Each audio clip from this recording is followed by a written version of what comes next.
प्यार, दहेज और ब्लैकमेलिंग का एक खौफनाक अंजाम देखने को मिला है। हम बात कर रहे हैं करौली की, जहां एक युवती की शादी होने वाली थी। सगाई भी हो चुकी थी, लेकिन उसका मंगेतर लगातार उस पर और दहेज देने के लिए दबाव बना रहा था। साथ ही वो युवती से अश्लील वीडियो बनवाने का दबाव बना रहा था। जब उसने विरोध किया तो मंगेतर ने शादी तोड़ दी। शादी टूटने से आहत युवती ने खुद को नुकसान पहुंचाने की कोशिश की और फिर 40 दिनों तक संघर्ष के बाद उसकी मौत हो गई। करौली से एक रिपोर्ट आई, आपको सबसे पहले दिखाते हैं क्राइम को। प्यार, दहेज और ब्लैकमेलिंग का खौफनाक अंत। मंगेतर पर दहेज की मांग और प्रताड़ना का आरोप। शादी से किया इनकार तो युवती ने पी लिया तेजाब। इलाज के दौरान युवती की हुई मौत। राजस्थान के करौली जिले से रिश्तों को शर्मसार कर देने वाला सनसनीखेज मामला सामने आया है। शादी तय होने के बाद युवक पर युवती को लगातार दहेज के लिए प्रताड़ित करने, अश्लील वीडियो कॉल करने और जबरन संबंध बनाने का दबाव बनाने के गंभीर आरोप लगे हैं। पीड़िता ने आरोप लगाया कि मंगेतर ने शादी से इनकार कर दिया, जिससे आहत होकर उसने तेजाब पी लिया। जयपुर के प्राइवेट अस्पताल में युवती का इलाज चल रहा था। 40 दिनों तक वो जिंदगी और मौत के बीच झूलती रही और आखिरकार वो जिंदगी की जंग हार गई। ये पूरा मामला करौली के कुड़गांव थाना क्षेत्र का है, जहां दहेज प्रताड़ना और मानसिक उत्पीड़न का सनसनीखेज मामला हुआ है। पीड़िता के अनुसार 6 दिसंबर 2025 को सगाई के बाद आरोपी पक्ष ने 25 अप्रैल 2026 की तय शादी से पहले 41 लाख रुपए की डिमांड रखी। आरोपी उसे अश्लील वीडियो कॉल किया करता था, अश्लील वीडियो बनाने का दबाव बनाता था। जबरन संबंध बनाने का दबाव और लगातार मानसिक प्रताड़ना, दहेज की मांग से परेशान होकर युवती ने कथित तौर पर तेजाब पी लिया। इस घटना के बाद क्षेत्र में हड़कंप मच गया। जयपुर के बाद करीब 40 दिन तक एम्स में भर्ती रहने के बाद 25 मई को लड़की की मौत हो गई। जैसे उसने किया था उस दिन क्या बात थी? अमित के संग बात कर रही, अमित ने क्या अमित के संग बात कर रही, बात करती करती न किया। लड़की ने लड़के से बात करते करते न किया। हम कोई घर वाले नहीं है, सब बाहर है, इतनी बात कर रही है। फोन मंगू के फोन से छुड़ा के से बात करती करती। और जब रिश्ता किया था क्या बच्ची खुश थी? खुशी जाता तो ये बात कब बिगड़ी, कब पता चला आपको कि ऐसी बात हो गई? मेरे को 15 तारीख को पता चला, मैंने इसके पापा को बताई ला रही। और उसके कितने दिन बाद पिया था? उससे तो 6-7 दिन पीछे पिया उससे। हाँ, 15 को बात हुई, 22 को पिया। राजस्थान पुलिस की कुड़गांव थाना पुलिस ने आरोपी के खिलाफ बीएनएस की गंभीर धाराओं में मामला दर्ज कर जांच शुरू कर दी है। एफआईआर के अनुसार करौली जिले की काचरोदा गांव की रहने वाली युवती ने अपने मंगेतर ललित मीणा पर गंभीर आरोप लगाए हैं। युवती ने बताया कि सगाई के बाद आरोपी लगातार व्हाट्सएप वीडियो कॉल कर अश्लील हरकतें करता था और युवती पर भी दबाव बनाता था कि वो अश्लील वीडियो बनाए।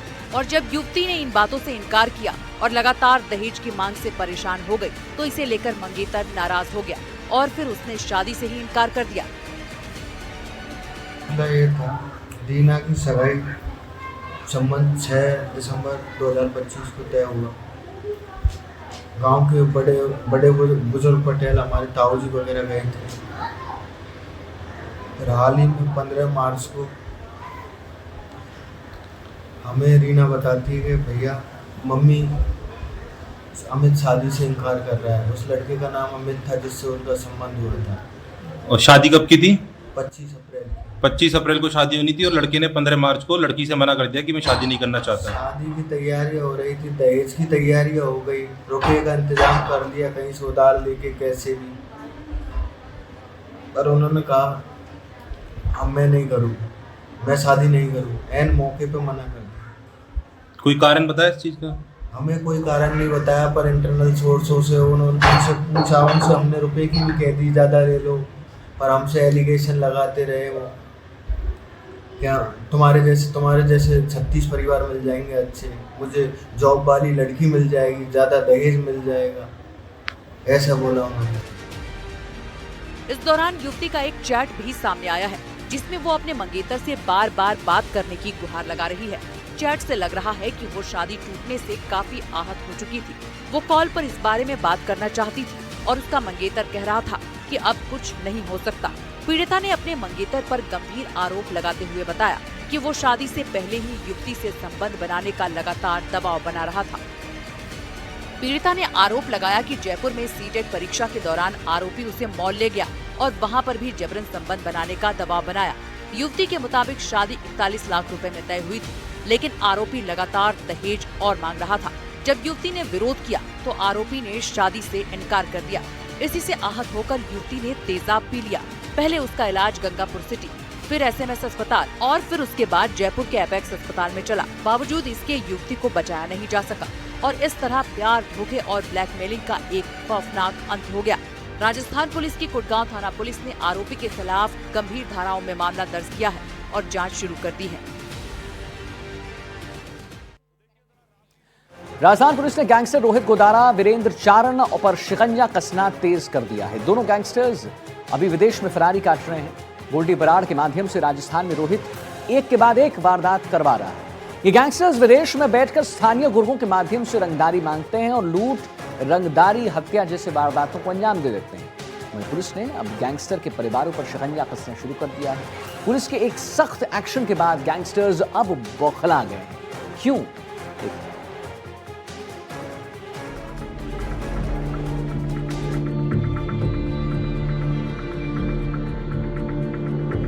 प्रदेश में एक्टिव रोहित गोदारा गैंग अब गैंगस्टर्स के परिवार पर भी कसेगा शिकंजा। पुलिस कर रही ताबड़तोड़ गिरफ्तारी, रंगदारी के आतंक की जड़ पर प्रहार, गैंगस्टर्स के गुर्गों पर कार्रवाई और अब परिवार पर भी कसेगा शिकंजा। राजस्थान पुलिस ने गैंगस्टर के खिलाफ अब आर पार की लड़ाई शुरू कर दी है। राजस्थान पुलिस राजस्थान से फिरौती रंगदारी को जड़ से खत्म करने का प्लान बना लिया है। पुलिस ने रोहित गोदारा, वीरेंद्र चारण, महेंद्र डेलाना, राहुल रिनाव के परिवार पर शिकंजा कसना शुरू कर दिया है। पुलिस के इस एक्शन के बाद गैंगस्टर सख्ते में है।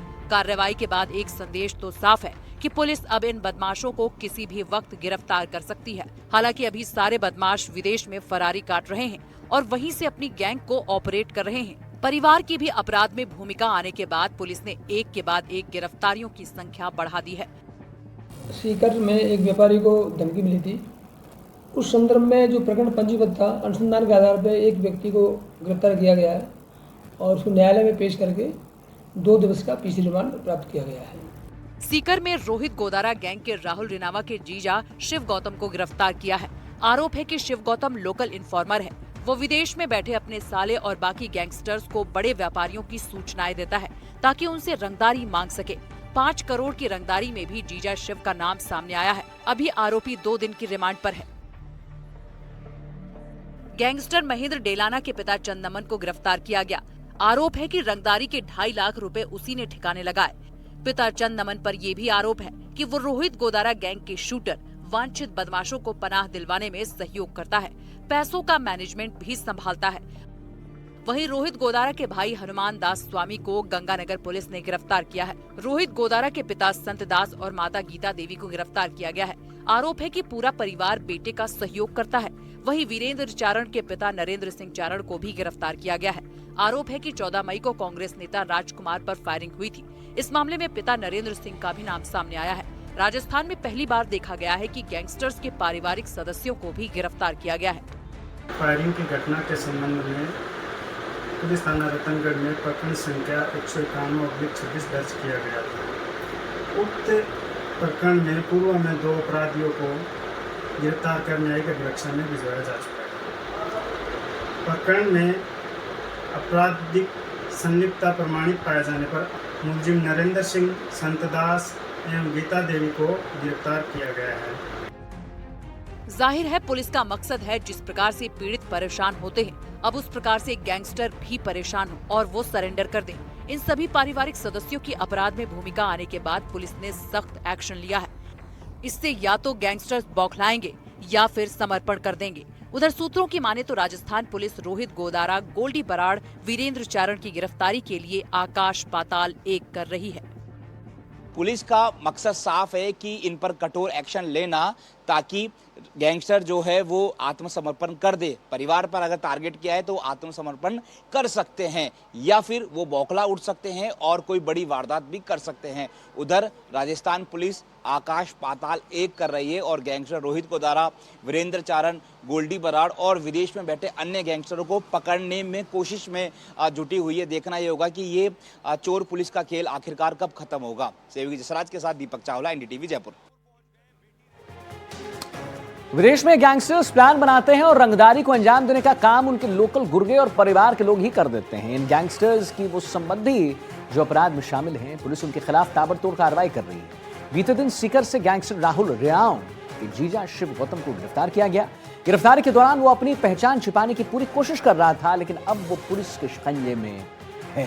देखिए, सीकर शहर के सर्राफा व्यापारी को विदेश में रोहित गोदारा गैंग के गुर्गे राहुल रिणाव द्वारा 5 करोड़ रुपए की फिरौती की राशि की धमकी देने के मामले में गिरफ्तार आरोपी शिव गौतम की बीते दिन कोर्ट में पेशी हुई, जहां से कोर्ट ने आरोपी को 2 दिन के पुलिस रिमांड पर भेज दिया है।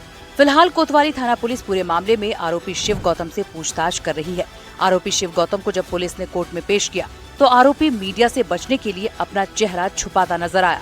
पुलिस ने आरोपी को कोर्ट में पेश कर वापस पुलिस थाने ले जा रही थी। इस दौरान आरोपी जल्दी ही पुलिस की गाड़ी में बैठा और सीट के नीचे की तरफ अपनी पहचान छुपाने के लिए अपना चेहरा छुपा लिया। पुलिस के अनुसार आरोपी शिव गौतम से पूछताछ के दौरान सीकर शहर सहित जिले में हाई प्रोफाइल लोगों को विदेश में बैठे गैंगस्टर द्वारा फिरौती की मांग को लेकर दी जा रही धमकी मामले में कई बड़े खुलासे होने की उम्मीद है। जानकारी के अनुसार आरोपी शिव गौतम झुंझुनू जिले के सिंघाना का रहने वाला है और वहाँ पर बिल्डिंग मटेरियल की दुकान चलाता है। शिव गौतम गैंगस्टर रोहित गोदारा गैंग के गुर्गे राहुल रिणाव का जीजा लगता है, जो स्थानीय हाई प्रोफाइल लोगों की जानकारी इनपुट गैंग तक पहुंचाता है। स्थानीय स्तर पर युवाओं को भी पैसे का लालच देकर हाई प्रोफाइल लोगों की जानकारी जुटाकर राहुल रिणाव समेत गैंग को पहुंचाता है। सीकर शहर के सराफा व्यापारी को धमकी देने के मामले में एक नाबालिग को पुलिस ने निरुद्ध किया था। अब मामले में अहम भूमिका निभाने वाले राहुल रिणाव के जीजा शिव गौतम को पुलिस ने गिरफ्तार किया है। मामले में जानकारी देते हुए एडिशनल एसपी तेजपाल सिंह ने बताया कि शहर के एक व्यापारी को फिरौती की राशि मांग को लेकर दी गई धमकी मामले में मुकदमा दर्ज होने के बाद अब एक आरोपी को गिरफ्तार किया गया है। सीकर में एक व्यापारी को धमकी मिली थी। उस संदर्भ में जो प्रकरण पंजीबद्ध था, अनुसंधान के आधार पर एक व्यक्ति को गिरफ्तार किया गया है और उसको न्यायालय में पेश करके 2 दिवस का पीसी रिमांड प्राप्त किया गया है। उससे पूछताछ भी जारी है और जो भी फर्दर डिटेल होंगे आपसे शेयर करेंगे। आरोपी को कोर्ट में पेश कर 2 दिन की पुलिस रिमांड ली गई है। फिलहाल पुलिस गिरफ्तार आरोपी से मामले में पूछताछ कर रही है। सीकर शहर के एक व्यापारी को गोदारा गैंग के गुर्गे राहुल रिणाव द्वारा विदेश से जो है धमकी देने के मामले में सीकर कोतवाली पुलिस ने एक आरोपी को गिरफ्तार किया है, जो राहुल रिणाव का जीजा है, जिसका नाम शिव गौतम है। फिलहाल जो है पुलिस ने आज उसे कोर्ट में पेश को 2 दिन का रिमांड लिया है। वहीं जो है अब पुलिस पूरे मामले में आरोपी से पूछताछ कर रही है। वहीं बता दें कि सीकर जिले में अनेक व्यापारियों को जो है विदेश में बैठे जो गैंगस्टर है उनकी तरफ से जो है धमकी दी गई थी। उस पूरे मामले की अगर बात करें तो आरोपी के गिरफ्तार होने के बाद में अब कई खुलासे जो है होने की संभावना भी जताई जा रही है। हालांकि जो है आरोपी शिव गौतम से पुलिस फिलहाल पूरे मामले में जाँच कर रही है। प्रारंभिक रूप से सामने आया है कि आरोपी जो राहुल रिणाव का जो जीजा है शिव गौतम, वही जो स्थानीय जो युवक थे, जो उनके इन्फॉर्मर थे, उनको पैसे देने का काम भी करता था। लेकिन अब पुलिस पूरे मामले में पूछताछ कर रही है, जिसमें कई खुलासे होने की संभावना है। सीकर से एनडीटीवी के लिए जगदेव सिंह पंवार। दौसा के सिकंदरा में 10 साल की बच्ची का अपहरण कर उसके साथ दुष्कर्म करने का आरोपी पुलिस की गिरफ्त में है। आरोपी लगातार पुलिस को चकमा दे रहा था, लेकिन पुलिस की तत्परता से आरोपी को हरियाणा से गुरुग्राम से दबोच लिया गया। कोर्ट में पेशी के बाद आरोपी को जेल भेज दिया गया। देखिए रिपोर्ट।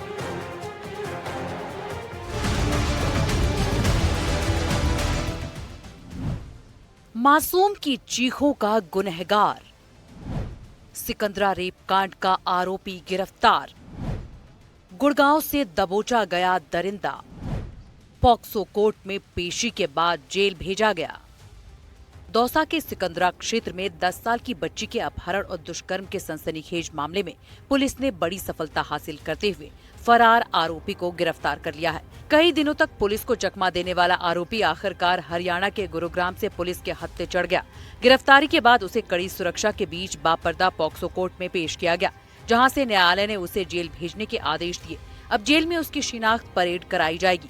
आइए अब आपको बताते हैं कि घटना की रात हुआ क्या था। 26 मई की रात करीब 1 बजे घर में सो रही 10 साल की बच्ची का अपहरण कर लिया। आरोप है कि उसने बच्ची के साथ रेप की वारदात को अंजाम दिया। घटना के वक्त पड़ोस में शादी समारोह चल रहा था, जिससे क्षेत्र में लोगों की भारी आवाजाही थी। भीड़ और समारोह के कारण गिरफ्तारी बनी चुनौती। शिकायत मिलने के बाद आरोपी की तलाश शुरू की गई। लगातार पुलिस को देता रहा चकमा और आखिरकार हरियाणा के गुरुग्राम से उसे गिरफ्तार कर लिया गया। कई दिनों तक पुलिस को चकमा देने वाला आरोपी आखिरकार हरियाणा के गुरुग्राम से पुलिस के हत्थे चढ़ गया। गिरफ्तारी के बाद उसे कड़ी सुरक्षा के बीच बापरता पॉक्सो कोर्ट में पेश भी किया गया, जहां से कोर्ट ने उसे जेल भेजने के आदेश दिए। अब जेल में उसकी शिनाख्त परेड कराई जाएगी। 26/5/26 का मामला है। सिकंदर थाने में एक रिपोर्ट दर्ज होती है कि कोई अज्ञात व्यक्ति एक छोटी बच्ची 10 साल की को उठाकर ले जाता है, उसके साथ दुष्कर्म करता है, जिसके बाद इसमें थाने में अनुसंधान होकर और एक अज्ञात के नाम पे रिपोर्ट दर्ज हुई थी। इसमें फिर एक व्यक्ति को आरोपी मानते हुए न्यायालय में पेश किया, जिसको न्यायालय द्वारा 5 दिन का जेसी दिया गया। उसके पश्चात अभी अनुसंधान बाकी है। अभी इसमें कई तथ्य आने बाकी हैं। अभी अनुसंधान है जो लगातार जारी है। घटना के बाद पूरे इलाके में जबरदस्त आक्रोश फैल गया था। जनप्रतिनिधियों, सामाजिक संगठनों और आमजन ने आरोपी की जल्द गिरफ्तारी की मांग उठाई थी। मामले की गंभीरता को देखते हुए पुलिस अधीक्षक पीयूष दीक्षित के निर्देशन में विशेष टीमों का गठन किया गया था। तकनीकी साक्ष्यों, मुखबिर तंत्र और लगातार दबिश के जरिए पुलिस आरोपी तक पहुंचने में सफल रही। सिकंदरा थाना पुलिस आरोपी को बापरदा न्यायालय लेकर पहुंची, जहां कानूनी प्रक्रिया पूरी होने के बाद उसे जेल भेज दिया गया। दौसा से संवाददाता देवेंद्र सिंह नरूका की रिपोर्ट।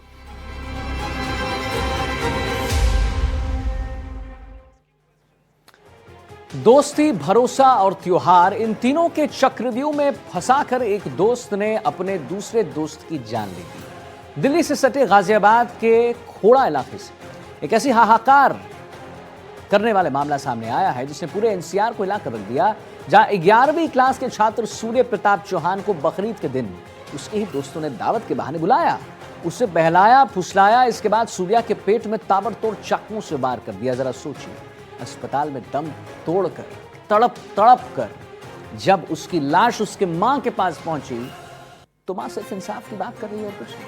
देखिए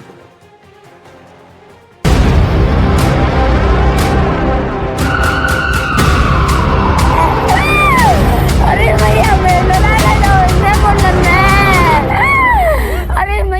गाजियाबाद की तस्वीर आज हर माँ बाप को परेशान कर रही है। एक माँ तड़प रही है, पूरा परिवार बिलख रहा है और इलाका भी कांप रहा है सकते में।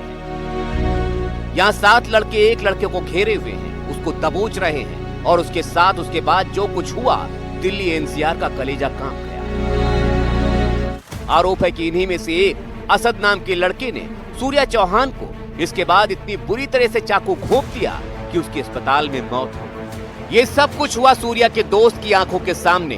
वो बताता है कि कैसे बकरीद की दावत के नाम पर, कुर्बानी दिखाने के नाम पर उसके दोस्त की पूरी तय प्लानिंग के तहत हत्या कर दी गई। ईद वाले दिन हम आए थे कहीं से, तो हमें बुलाया उसने और हमसे बोला आओ ईद मनाएंगे।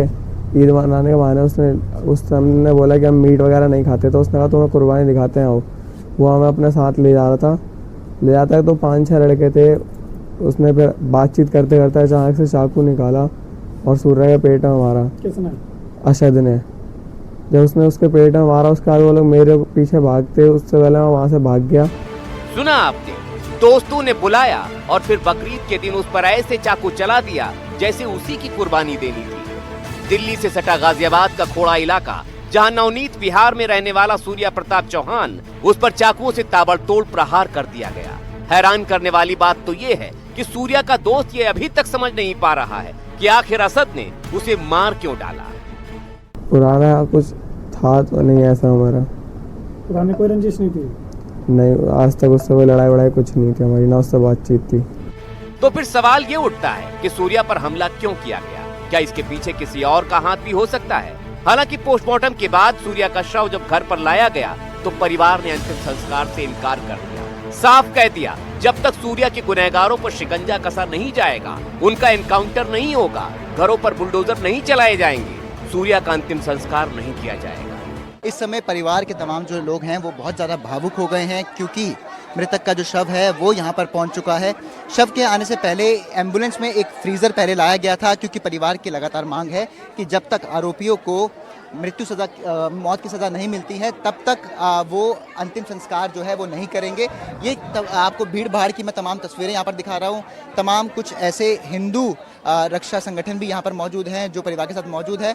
परिवार इस समय बहुत ज़्यादा भावुक हो चुका है। भीड़ भाड़ से आप समझ सकते हैं कि इतनी ज़्यादा संख्या में यहाँ पर इस समय लोग लगातार मौजूद है। हमारी यही मांग है, जैसे मेरा भाई मेरे से जीना गया है वैसे ही उस असद को भी मार के हमारे पास लेके आ जाए। इनकाउंटर करो, हाफ नहीं फुल इनकाउंटर चाहिए हमें उनका।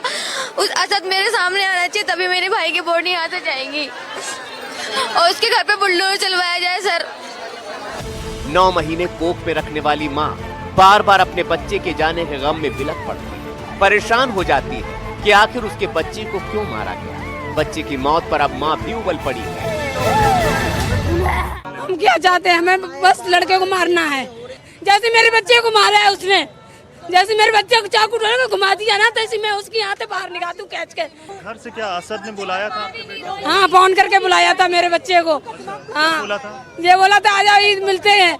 हमें क्या पता ईद के बहाने ये हमारे बच्चे के चक्कू भोंक देगा पेट में। हालांकि पुलिस के समझाने के बाद अब परिवार मान गया है, वो अंतिम संस्कार के लिए तैयार हो गया है। परिवार गमजदा है, बेहाल है, परेशान है। आसपास के लोग भी सकते हैं कि आखिर ये हुआ क्या, क्यों सूर्या को मारा गया। पुलिस की शुरुआती तफ्तीश में ये बात भी सामने आई है कि तकरीबन 8 महीने पहले असद और सूर्य के बीच बाइक चलाने को लेकर एक विवाद हुआ था। दोनों के बीच लड़ाई भी हुई, जिसके बाद दोनों दोबारा कुछ दिन पहले दोस्त बन गए थे। लेकिन परिजनों का कहना है कि ये दोस्ती सिर्फ एक दिखावा था। दरअसल असद और उसके साथी अंदर ही अंदर बदला लेने की आग से झुलस रहे थे, जिसके बाद बकरा ईद के दिन ही इस खौफनाक वारदात को अंजाम देने के लिए चुना गया। पूरा सच तभी सामने आएगा जब असद पकड़ा जाएगा। हालांकि अब तक की जांच के बाद असद के पिता समेत 3 आरोपी गिरफ्तार हो चुके हैं। इस टीम के द्वारा आज 3 नामजद अभियुक्तों को गिरफ्तार कर लिया गया है तथा घटना संबंधित 2 अन्य संदिग्धों को भी हिरासत में लिया गया है। पूरे प्रकरण में पूछताछ साक्ष्यों के आधार पर अग्रिम वैधानिक कार्रवाई सुनिश्चित की जा रही है। चिन्हित किया गया है, सभी बिंदुओं पर गहनता से पूछताछ जारी है तथा मुख्य आरोपी गिरफ्तारी हेतु भी टीमें गठित की गई हैं। शीघ्र गिरफ्तारी सुनिश्चित की जाएगी। इस पूरे मामले में यूपी सरकार भी एक्टिव हो गई है और दोषियों को कड़ी सजा की बात कह रही है। वो बख्शा नहीं जाएगा, उसको खोज निकाला जाएगा और हत्या करने वाले को फांसी पर चढ़ाने के लिए जो कार्रवाई होती है कानूनी, वो कानूनी कार्रवाई की जाएगी। सरकार कानून व्यवस्था को लेकर के बहुत गंभीर है और जिन लोगों ने ऐसा अपराध किया उनके खिलाफ कठोर से कठोर कानूनी कार्रवाई की जाए। निष्पक्ष रूप से उसकी जांच हो रही है और निश्चित तौर पे जो भी इसके पीछे होगा, जो भी इस प्रकरण के इस घटना के पीछे होगा, जो भी दोषी होगा उसके ऊपर कार्रवाई भी होगी। उत्तर प्रदेश मुख्यमंत्री योगी आदित्यनाथ जी के नेतृत्व में लॉ एंड ऑर्डर का प्रदेश है। इस हत्या पर बात हो रही है, चर्चा हो रही है, लोग दहशत में हैं, तो दूसरी तरफ सवाल भी हैं कि आखिर नई उम्र के इन लड़कों के जहन में इतनी नफरत, इतनी क्रूरता, हिंसक रवैया आखिर कहां से आ रहा है, जो मामूली बात पर ही अपने दोस्त की जान लेने से भी नहीं हिचकते। Bureau report, NDTV India. और फिलहाल इस बुलेटिन में इतना ही। हम एक छोटे से ब्रेक के लिए रुक रहे हैं। नमस्कार।